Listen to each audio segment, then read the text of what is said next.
નમસ્કાર વિદ્યાર્થી મિત્રો, ધોરણ 7 વિષય ગણિત પ્રકરણ 11 પરિમિતિ અને ક્ષેત્રફળ. આપણે સ્વાધ્યાય 11.1નો 7મો દાખલો દેખીએ. એક લંબચોરસની પરિમિતિ 130 સેન્ટીમીટર છે. જો તેની પહોળાઈ 30 સેન્ટીમીટર હોય તો તેની લંબાઈ શોધો અને તે લંબચોરસનું ક્ષેત્રફળ પણ શોધો. હવે આપણે જેમ આપેલું છે એ લખી દઈએ કે લંબચોરસની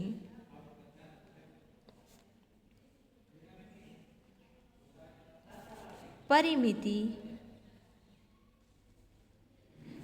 સૂત્ર શું આવે લંબચોરસની પરિમિતિનું? 2 લંબાઈ વત્તા પહોળાઈ. થઈ ગયું. હવે આપણે પરિમિતિ આપેલી છે કેટલી? 130 સેન્ટીમીટર. જે વસ્તુ આપેલી છે એ લખી દઈએ. પછી શું? જો તેની પહોળાઈ, એટલે 2 તો છે જ. જો તેની લંબાઈ શોધો, તો લંબાઈ આપણે શોધવાની છે, એટલે લંબાઈની જગ્યાએ લંબાઈ. પહોળાઈ આપેલી છે કેટલી? તો 30 સેન્ટીમીટર. હવે જે વસ્તુને આપણે સૂત્ર કરતાં બનાવવાની છે એને બરાબરની એ બાજુએ જ રહેવા દેવાની. આપણે જેમ એક્સના સમીકરણવાળા દાખલા ગણ્યા કે જે રીતે એક્સ શોધવાનું હોય તો એક્સને સૂત્ર કરતાં બનાવીએ, એના સિવાયનું બરાબરની પેલી બાજુએ જાય તો વત્તાની જગ્યાએ ઓછા અને ઓછાની જગ્યાએ વત્તા, ભાગાકારની જગ્યાએ ગુણાકાર ને ગુણાકારની જગ્યાએ ભાગાકાર. હવે આ 130 સેન્ટીમીટર છે. હવે આ બે આ બાજુએ આવે એટલે કઈ થઈ ગયું? ગુણાકારમાં છે લંબાઈ જોડે, એટલે અહીં શું થઈ જશે? ભાગાકાર. હવે શું વધ્યું આ બાજુ? લંબાઈ વત્તા 30 સેન્ટીમીટર પહોળાઈ છે, એટલે આ વધ્યું. હવે 2 વડે છેદ ઉડાવીએ તો 2 એકા 2, 2 છંગ 12, 13માંથી 12 જાય એટલે 1 વધ્યો 10, 2 પંચા 10, 65 સેન્ટીમીટર થયા.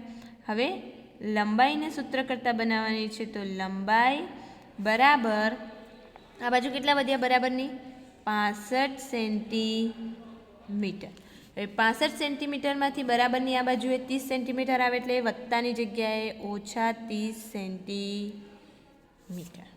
હવે 5માંથી 0 જાય તો 5, 6માંથી 3 જાય તો 3 સેન્ટીમીટર. એટલે લંબાઈ મળી ગઈ, આપણે શોધી લીધી. પછી શું કીધું છે? લંબચોરસનું ક્ષેત્રફળ શોધો. તો લંબચોરસનું ક્ષેત્રફળ બરાબર લંબાઈ ગુણ્યા પહોળાઈ, એટલે કે L ગુણ્યા B. લંબાઈ આપણે શોધીએ અહીં કેટલી? 35 સેન્ટીમીટર અને પહોળાઈ કેટલી છે? 30 સેન્ટીમીટર આપેલી જ છે આપણે. હવે 30 ગુણ્યા 35 એટલે કે 3 પંચા 15, વધી પડી 1, 3 તરી 9 ને 1 10 અને પાછળનો મીંડો. જો તમને આ રીતે ગુણાકાર કરતા ના આવડે મોડે તો તમારે પાછળ કાચા કામમાં ગુણાકાર કરવાનો. લખવાનું તે લંબચોરસનું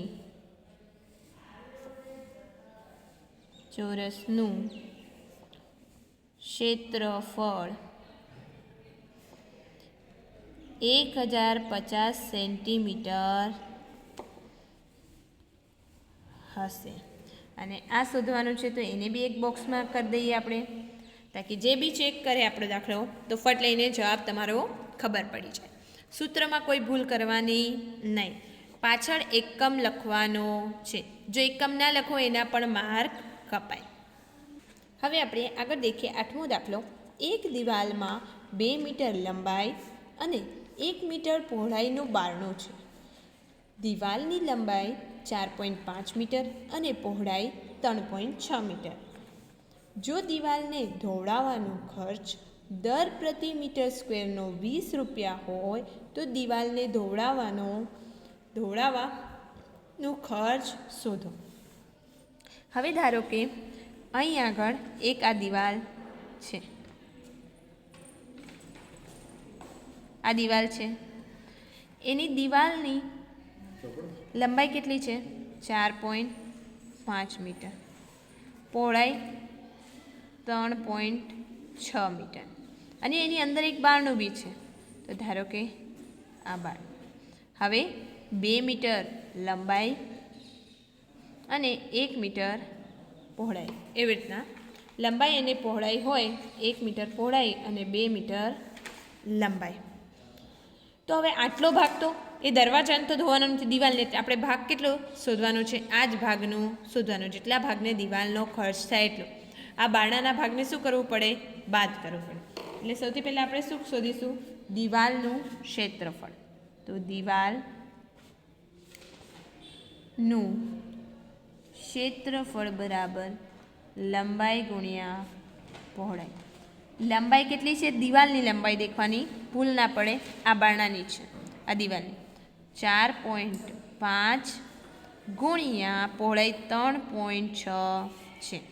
દશાંશમાંથી અપૂર્ણાંકમાં 45/10 ગુણ્યા 36/10.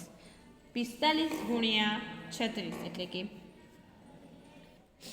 હવે 45 ગુણ્યા 36 એટલે 1620 મીટર વર્ગ ના છેદમાં 10 ગુણ્યા 10 એટલે 100. આ મીંડું ગયું, આ મીંડું ગયું. 162/10 એટલે કે 16.2 મીટર વર્ગ થઈ ગયું. દિવાલનું શોધી લીધું. હવે બારણાનું ક્ષેત્રફળ બરાબર લંબાઈ ગુણ્યા પહોળાઈ. એટલે કે લંબાઈ કેટલી છે દિવાલની, દિવાલના બારણાની, એટલે 2 મીટર ગુણ્યા 1 મીટર, એટલે કે 2 ગુણ્યા 1 એટલે કે 2 મીટરનો વર્ગ.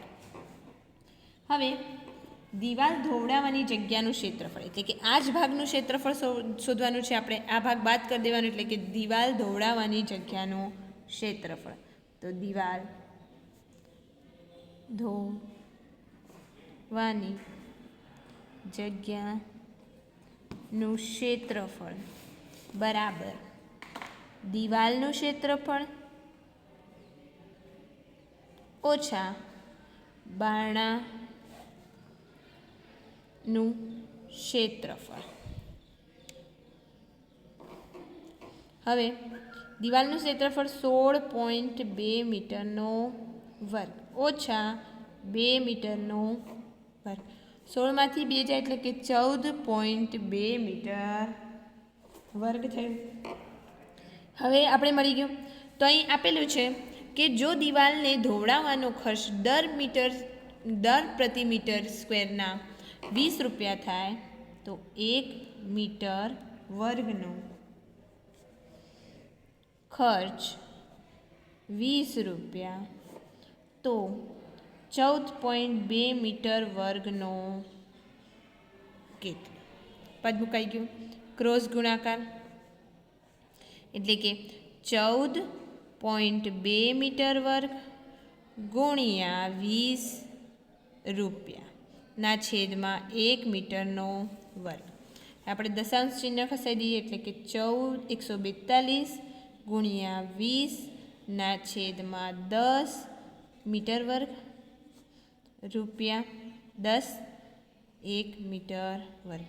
મીટર વર્ગ કેન્સલ, મીંડું ગયું. 142 ગુણ્યા 2 એટલે કેટલો આવ્યો? 2 દુ 4, 2 ચોક 8, 2 એકા 2 રૂપિયા. એટલે કેટલો આવ્યો? દિવાલ ધોવડાવવાનો લખવાનો જવાબ, દિવાલ ધોળવાના ખર્ચ 284 રૂપિયા થાય.